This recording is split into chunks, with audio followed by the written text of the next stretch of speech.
ഇപ്പോൾ ഡിവൈഎഫ്ഐ പാലക്കാട് ജില്ലാ സെക്രട്ടറി റിയാസ് ചേരുന്നുണ്ട് ഈ വിഷയത്തിൽ പ്രതികരിക്കാൻ.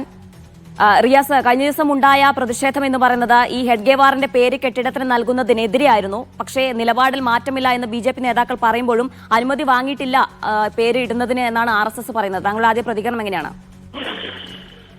ഇന്നലെ ഡിവൈഎഫ്ഐ ഉയർത്തിപ്പിടിച്ച നിലപാട്, പ്രതിഷേധം, അത് കൂടുതൽ ശക്തമായിട്ട് ആ പ്രതിഷേധവുമായി മുന്നോട്ട് പോകാൻ തന്നെയാണ് ഞങ്ങൾ തീരുമാനിച്ചിട്ടുള്ളത്.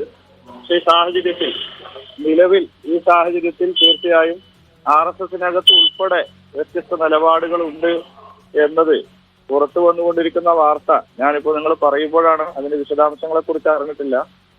തീർച്ചയായും ഇവിടെ ഇന്നലെ ഞങ്ങൾ സൂചിപ്പിച്ചതുപോലെ തന്നെ ഇവിടെ BJP ഭരിക്കുന്ന പാലക്കാട് മുനിസിപ്പാലിറ്റിയുടെ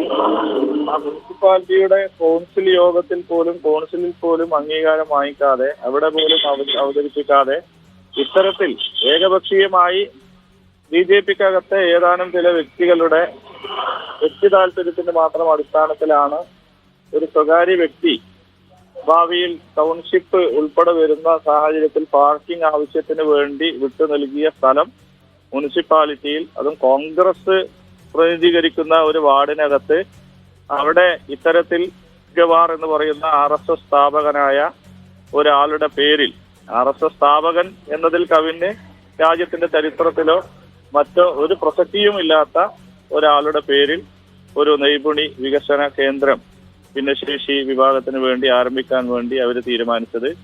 ഇന്നലെ വൈകിട്ടും RSSന്റെ BJPയുടെ പ്രത്യേകിച്ച് പാലക്കാട് ജില്ലാ നേതാക്കന്മാരെല്ലാം, ജില്ലയിലെ സംസ്ഥാന നേതാക്കന്മാരെല്ലാം ആണയിട്ട് വീണ്ടും പറഞ്ഞത് ആര് എതിർത്താലും എന്തെല്ലാം പ്രതിഷേധമുണ്ടായാലും ഞങ്ങൾ ആ പേരുമായി ആ പദ്ധതിയുമായി മുന്നോട്ട് പോകുമെന്നാണ് വെല്ലുവിളിച്ച് പറഞ്ഞത്.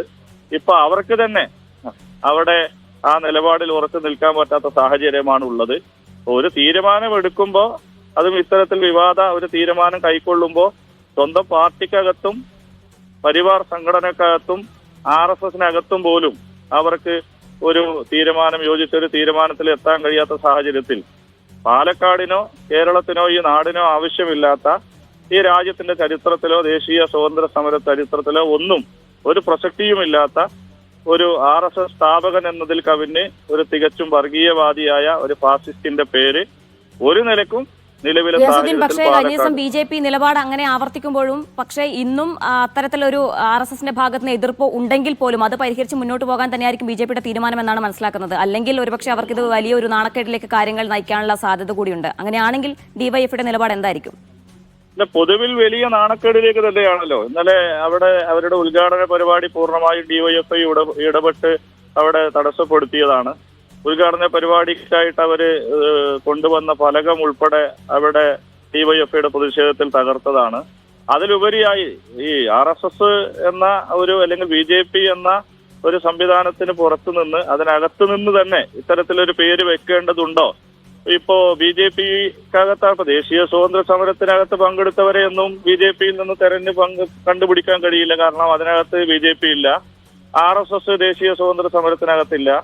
എങ്കിലും കൊള്ളാവുന്ന ഒരുത്തനെയൊക്കെ ഇപ്പോഴും പേരിടാൻ തെരഞ്ഞാൽ ആ പാർട്ടിയിൽ നിന്ന് കിട്ടും എന്ന് തന്നെയാണ് ഞങ്ങൾ വിശ്വസിക്കുന്നത്. അത് ജീവിച്ചിരിക്കുന്നവരോ മരണപ്പെട്ടവരോ ആയ ഏതെങ്കിലും ഒരാൾ, ഒരുപക്ഷെ അത്തരം ഒരു സ്ഥാപനത്തിന് പേര് നൽകാൻ പറ്റിയ ഒരാൾ BJPയിൽ നിന്നും കിട്ടാം എന്നാണ് ഞങ്ങളുടെ പ്രതീക്ഷ. മറിച്ച് ഈ ഹെഡ്ഗവാറിന്റെ പേരുമായി തന്നെയാണ് മുന്നോട്ട് പോകാൻ തീരുമാനമെങ്കിൽ ഇന്നലെ ഞങ്ങൾ ഒരു ടോക്കൺ പ്രതിഷേധമാണ് അവിടെ സംഘടിപ്പിച്ചത്. ഒരു പ്രതീകാത്മക പ്രതിഷേധമാണ്. ശക്തമായ പ്രതിഷേധമായി ഈ നാട്ടിലെ മതനിരപേക്ഷ ജനാധിപത്യ വിശ്വാസികളെയാകെ അണിനിരത്തിക്കൊണ്ട് DYFI മുന്നോട്ട് പോകും. എന്ത് വില കൊടുത്തു. വളരെയധികം നന്ദി വിഷയത്തിൽ പ്രതികരിച്ചതിന്. ഏതായാലും ഈ ഹെഡ്ഗേവാറിന്റെ പേര് നൽകിക്കൊണ്ട് തന്നെ മുന്നോട്ട് പോകാനാണ് തീരുമാനമെങ്കിൽ ശക്തമായി പ്രതിഷേധിക്കാൻ തന്നെയാണ് DYFIയുടെ തീരുമാനമെന്നാണ് അദ്ദേഹം പറയുന്നത്.